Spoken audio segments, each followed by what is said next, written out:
एक आदमी जिसके ऊपर 14 से ज्यादा लड़कियों के रेप करके कत्ल करने का आरोप था। मामला कोर्ट में जाता है। चाहे मीडिया हो, चाहे पुलिस हो, चाहे आसपास के लोग हों, चाहे पूरे देश के लोग हों, सारे लोग बस यही चाह रहे थे कि इस आदमी को जल्द से जल्द सजा मिले। इस आदमी को कम से कम सजाए मौत मिले। अगर सजाए मौत ना पॉसिबल हो तो कम से कम इस आदमी को उम्र कैद की सजा जरूर मिले। सारे लोग फौरन इंसाफ चाहते थे, सारे लोग उस इंसान को सजा दिलवाना चाहते थे। मामला कोर्ट में जाता है। कोर्ट जल्दी जल्दी इस मामले को सुनती है। सुनने के बाद फौरन ही इस इंसान को सजाए मौत देती है। इसके बाद ये सुप्रीम कोर्ट में जाता है। जाने के बाद फिर से मामले को चैलेंज करता है।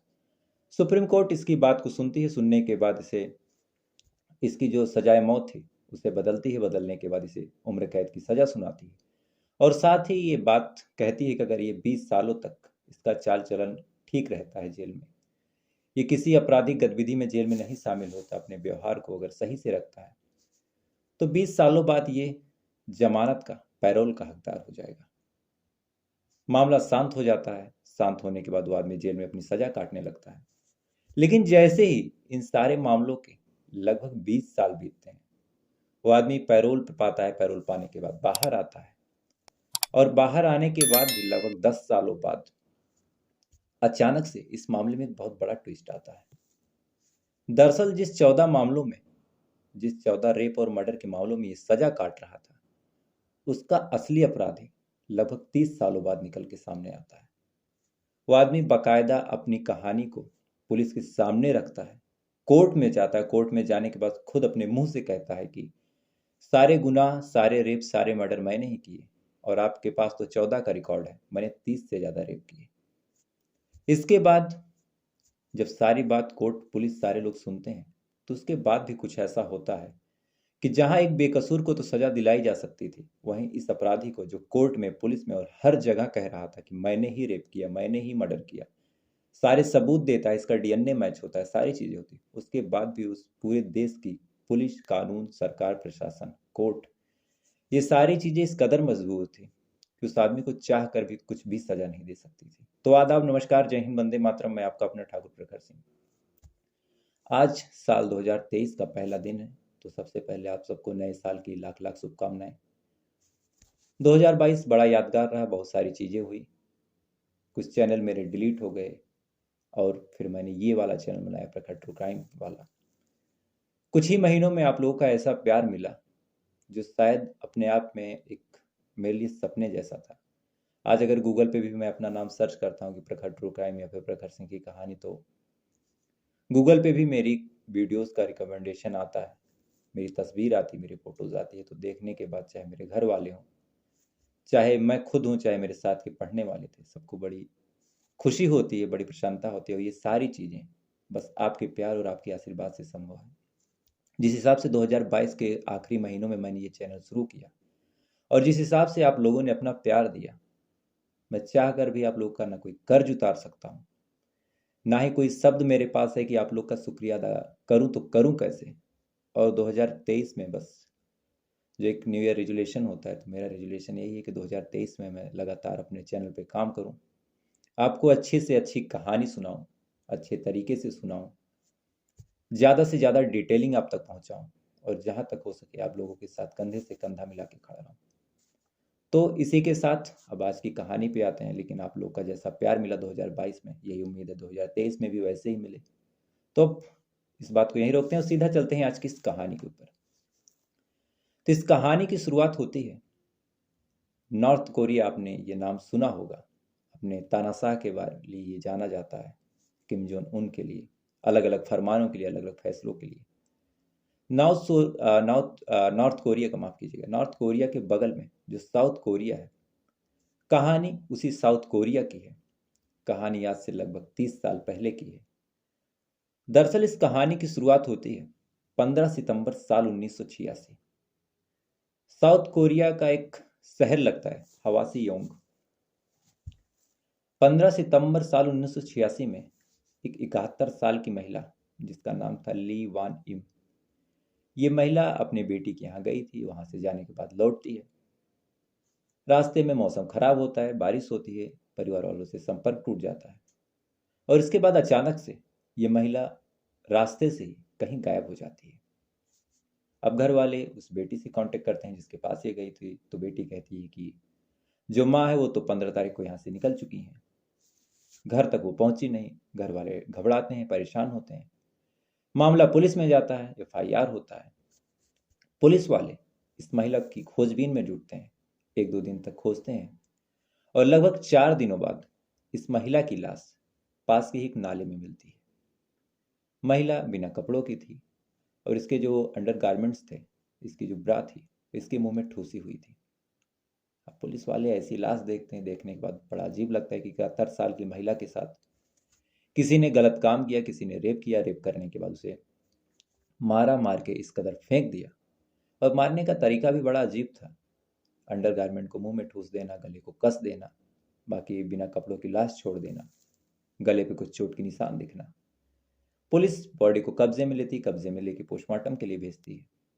घर वालों को खबर देती है, घर वालों में हाहाकार मचता है, घर वाले रोना पीटना शुरू करते हैं और पुलिस वालों से रिक्वेस्ट करते हैं कि इस मामले में जो भी दोषी है उसे फौरन कड़ी से कड़ी सजा दी जाए।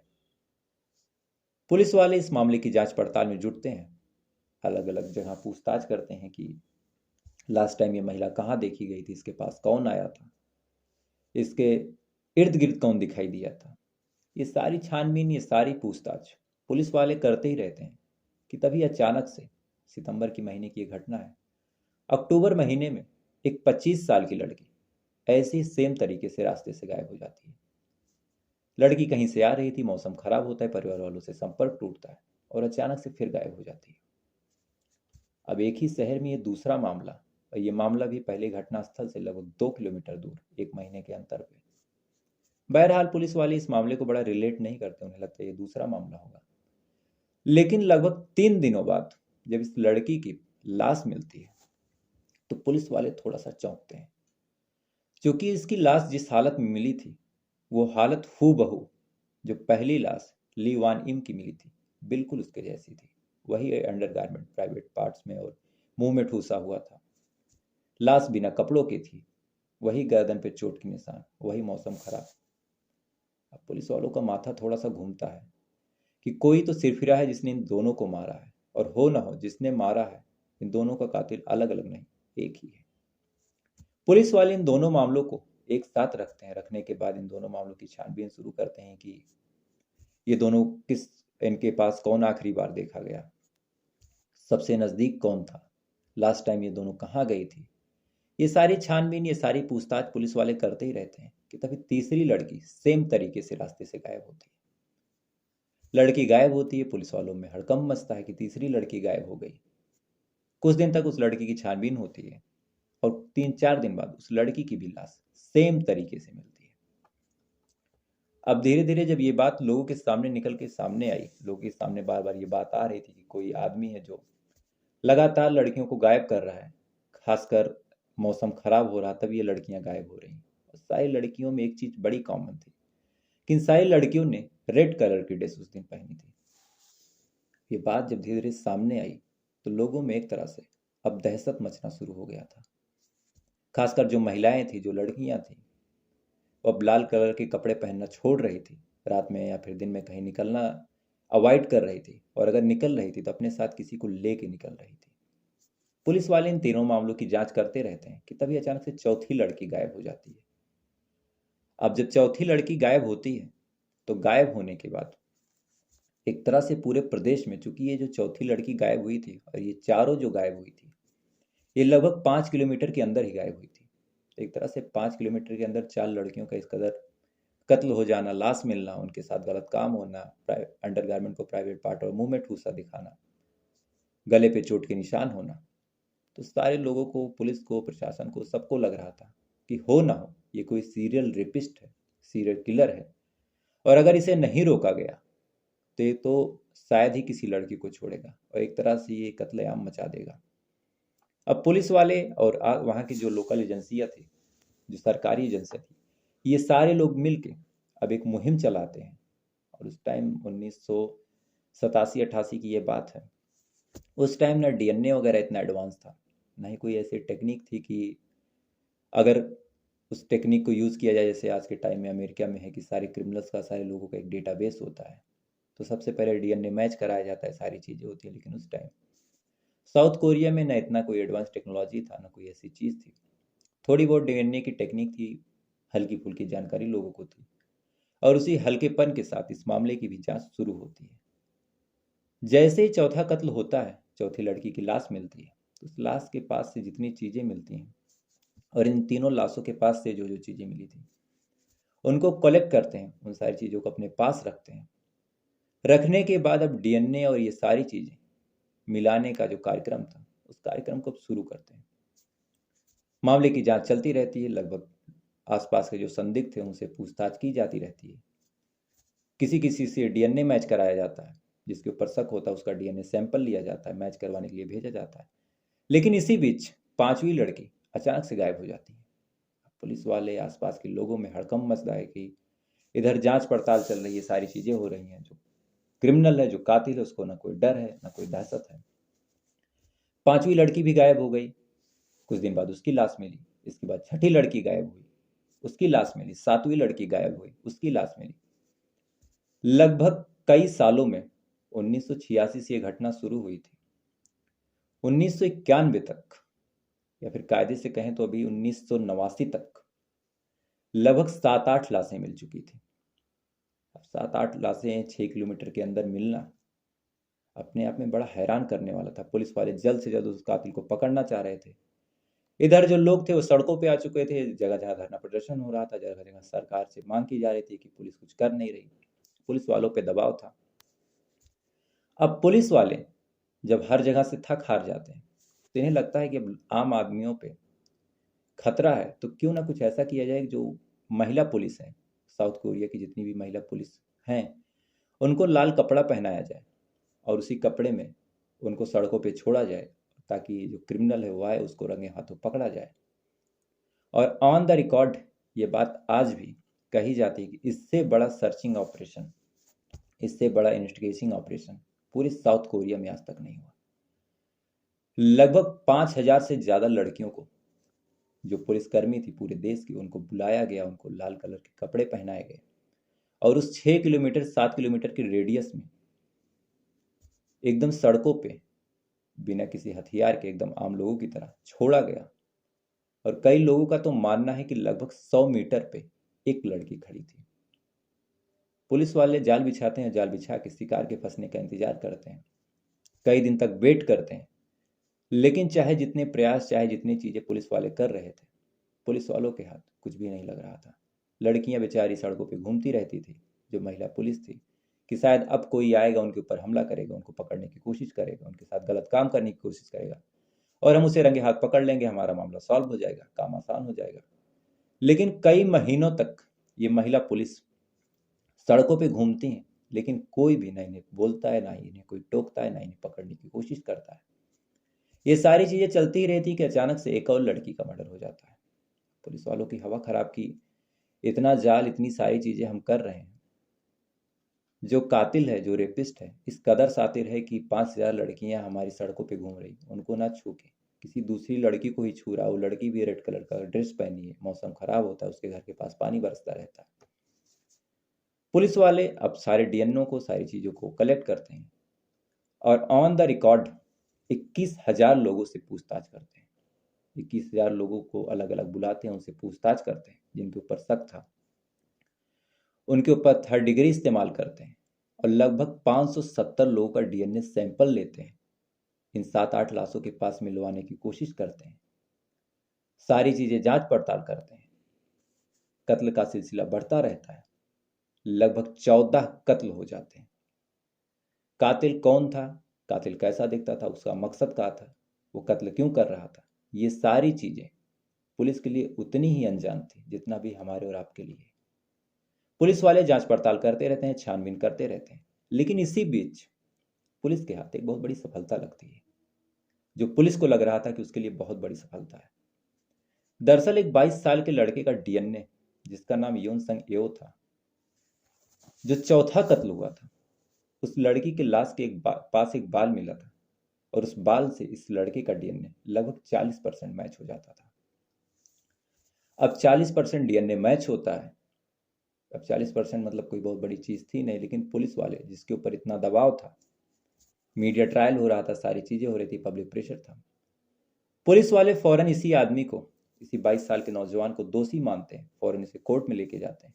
और आमतौर पे हमारे देश में भी अक्सर आपने देखा होगा कि जब मीडिया ट्रायल, पब्लिक ट्रायल, ये सारी चीज़ें होती हैं, कोर्ट पे भी, पुलिस पे भी, बाकी लोगों पे भी, वकीलों पे भी मामले का दबाव बहुत जल्द रहता है। पुलिस, कोर्ट, ये सारी चीज़ें भी जज्बात में आके कभी कभार फैसला दे देती हैं। और यही चीज़ इसके साथ थी। कोर्ट पे, पुलिस पे इस कदर पेशा था, इस कदर प्रेशर बना हुआ था कि जैसे ही ये मामला कोर्ट में जाता है, लोअर कोर्ट तुरंत ही इस यून संग एओ को फांसी की, मतलब सजाए मौत की सजा दे देती है। अब यून संग एओ कहता रहता है कि मैं बेकसूर हूं, मैंने कुछ नहीं किया। फिर जाता है सुप्रीम कोर्ट में, मामले को चैलेंज करता है। सुप्रीम कोर्ट इसका पक्ष सुनती है और इसे उम्र कैद की सजा सुनाते हुए कहती है कि अगर इसका चाल चलन ठीक रहता है तो ये 20 साल बाद पैरोल का हकदार हो जाएगा। ये कोर्ट चला जाता है, सारे लोग राहत की सांस लेते हैं। कत्ल का सिलसिला भी कुछ टाइम बाद रुक जाता है। जो भी कत्ल बाकी हो रहे थे, जो भी लाशें मिल रही थी, उनका पैटर्न भी थोड़ा सा अलग था। समय धीरे धीरे बीतता गया। 1991 में लास्ट कत्ल हुआ था। 1991 अगर कायदे से डेट देखी जाए तो 14 सितंबर को 1991 में लास्ट कत्ल हुआ था। इसके बाद फिर इसे सजा हो जाती है, मामला दब जाता है। सारे लोगों को लगता है कि हो ना हो यही कातिल था, यही सारी गुनाह का जिम्मेदार था। समय बीतता गया, साल 2000 आ गया, 2000 के बाद 2005 आ गया, 1990-91 में इसको सजा हुई थी। 20 साल अगर जोड़ा जाए तो साल 2010-11 में जिस लड़के को सजा हुई थी, यून संग एओ, जेल में इसका बर्ताव सही रहता है। इसके अच्छे बर्ताव की वजह से ये पैरोल के लिए अप्लाई करता है, इसे पैरोल मिल जाता है, ये जमानत पे बाहर आ जाता है। लेकिन ये जो पूरा मामला था, जैसे हमारे देश में कई ऐसे मामले होते हैं जिन पे जो नए स्टूडेंट होते हैं, लॉ के जानकार होते हैं, वो रिसर्च करते हैं, अलग अलग चीज़ें निकालने की कोशिश करते हैं, और ठीक ऐसा ही कुछ इस मामले पे होता है। क्योंकि जो इसका डीएनए था यून संग एओ का, बस एक लाश के पास 40% मैच करता है। बाकी जो 13 लाशें थी उन पे वो डीएनए कहीं भी मैच नहीं कर रहा था। लेकिन इस टाइम तक, लगभग 2011, 12, 13 तक, डीएनए की बाकी चीज़ों की टेक्नोलॉजी बड़ी आगे आ चुकी थी, सारी चीज़ें आधुनिकता आ चुकी थी। लिहाजा एक पुलिसकर्मी जो अभी अभी नया शामिल हुआ था, ज्वाइन हुआ था, वो फैसला करता है कि इस मामले की गुपचुप तरीके से वो जांच करेगा। वो जांच करता है, अपने डेटाबेस में सारे लोगों की डीएनए को मिलाता है, जितने भी 570 लोगों के डीएनए पहले लेके रखे गए थे उनसे मिलाने की कोशिश करता है, जिसके ऊपर शक था उससे मिलाने की कोशिश करता है। कई सालों तक वो डीएनए मिलाता है, लेकिन इसका बाकी जो 13 लाशों का डीएनए था, वहां पे जितने भी डीएनए सैंपल्स मिले थे, 13 लाशों का डीएनए किसी से भी मैच नहीं करता।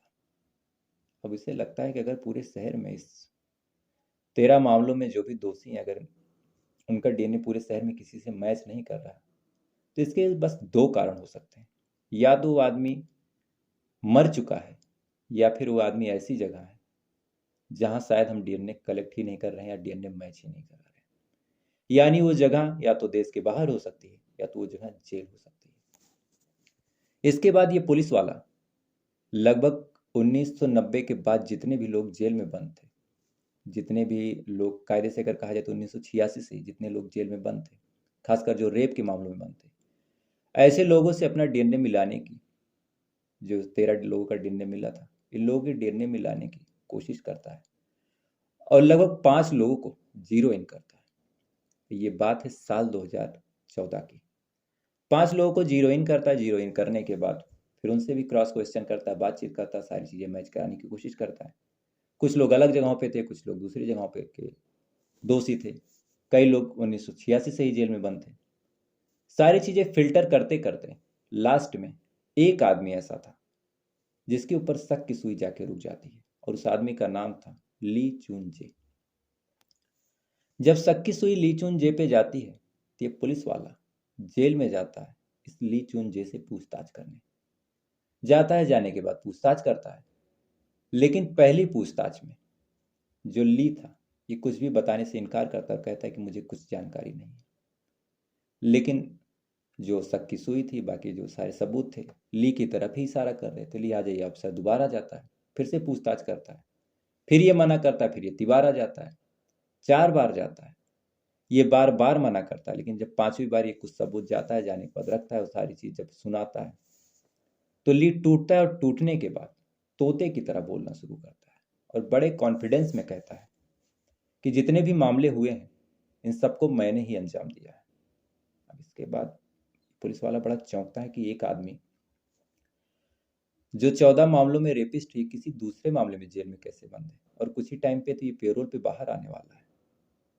तो इस वजह से इसकी कहानी सुनने के लिए उसी जेल में ये पुलिस वाला बैठता है, बाकायदे रुकने की परमिशन लेता है और इत्मीनान से बैठ के ली की कहानी पूछता है। तो पूछने पे ली जो कहानी अपनी बताता है, उस कहानी के हिसाब से जब ली पैदा होता है तो जन्म एक ठीक ठाक परिवार में होता है, लेकिन ली की जो बॉडी थी बड़ी दुबली पतली थी। बचपन से दुबला पतला शरीर, धीरे धीरे थोड़ा सा उम्र बढ़ता है, लंबाई तो बढ़ जाती है लेकिन चौड़ाई बढ़ती नहीं। कायदे से 22 साल की उम्र में भी लगभग 50 से 52 किलो इसका वजन था। अब चूंकि सेना का वहाँ का नियम है कि आपको अनिवार्य है कि आप सेना में जाएंगे, जाने के बाद आपको अपनी सर्विस सेना में देनी होगी। 23 साल की उम्र में ली भी सेना में जाता है, जाने के बाद सेना को ज्वाइन करता है, अपनी ड्यूटी देने की कोशिश करता है। लेकिन जैसे ही किसी वेपन को उठाता, जैसे ही कहीं पे ये ड्यूटी देता, इसके चाहे सीनियर हो चाहे साथ के आर्मी के लोग हों, इसका मजाक उड़ाते, कहते कि तुम एक हड्डी के हो, या फिर तुम इतने कमजोर हो, तुम बंदूक उठाए, या फिर बंदूक तुम्हारी बोझ उठाई। इसको वहां पे बुली किया जाता। कुछ टाइम बाद ये वहां से रिटायर होता है, घर पे आता है, आसपास के सारे लोग इसे बुली करते, इसे कमजोर दिखाने की कोशिश करते, और लोगों का ऐसा बर्ताव इसके प्रति हो गया कि ये डिप्रेशन में जाता है। डिप्रेशन के जाने के बाद ये ड्रग्स को, बाकी चीज़ों को लेने लगता है, और इसके दिमाग में बस एक सनक चढ़ जाती है कि इसे कैसे भी करके लोगों के आगे खुद को ताकतवर दिखाना है। अब इसी सनक के चलते ये सबसे पहले उस महिला को पकड़ता है, 71 साल के लीवान को। उसको रोकता है, रोकने के बाद उसका रेप करता है, रेप करने के बाद उसको मारता है, मारने के बाद उसके अंडर गारमेंट्स को उसके मुंह में, प्राइवेट पार्ट में ठूस देता है, ठूसने के बाद वहां से गायब हो जाता है। इसके बाद ये दूसरी लड़की को मारता है, मारने के बाद गायब हो जाता है, और लगातार 14 लड़कियों को मारता है, मारने के बाद गायब होता है, उनका रेप करता है। अब ये बात की जानकारी जब ली की वाइफ को होती है, ली की वाइफ भी इसे छोड़ देती है। इसी बीच एक डकैती के मामले में, रॉबरी के मामले में ये जेल चला जाता है। लौट के आता है तो देखता है कि वाइफ इसको छोड़ के जा चुकी है। ये अपने वाइफ पे भी गुस्सा होता है, गुस्सा होने के बाद घूमता रहता है, और एक दिन अचानक से इसको अपनी वाइफ की सिस्टर यानी अपनी साली दिखाई देती है।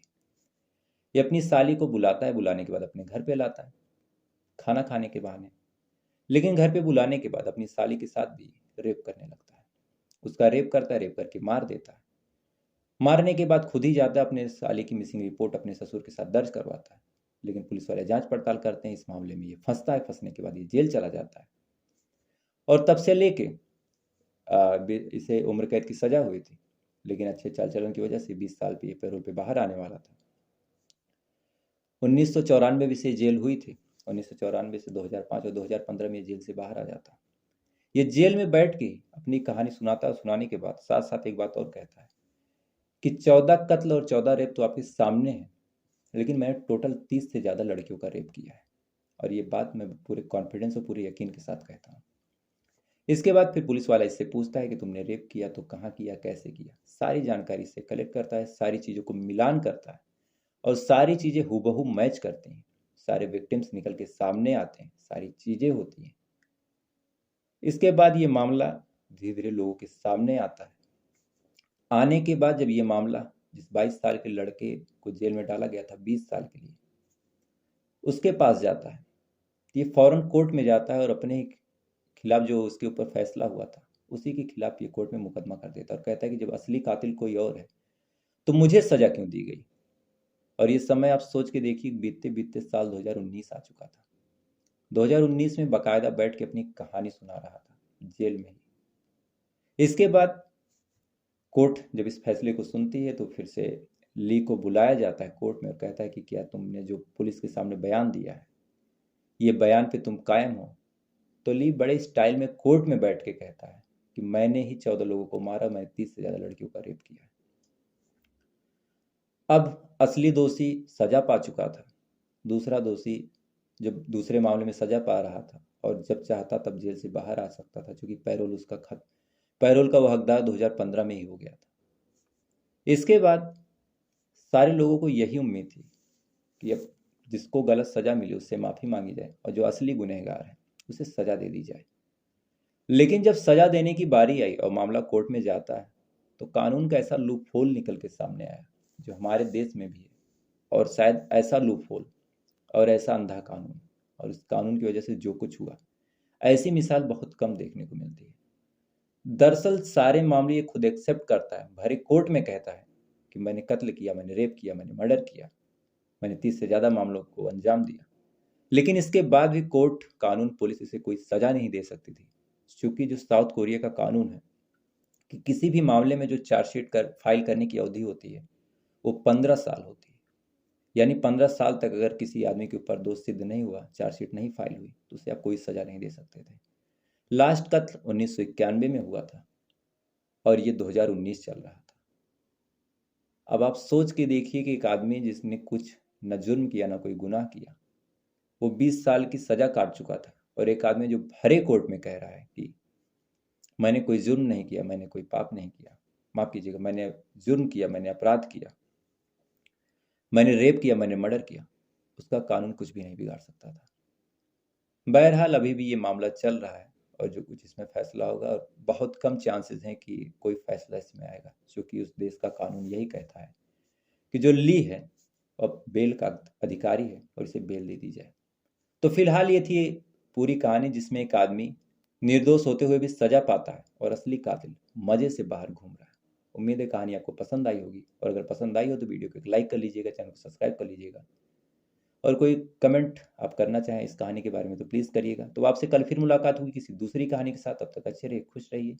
जय हिंद, वंदे मातरम, और नया साल आप लोगों के लिए मंगलमय हो।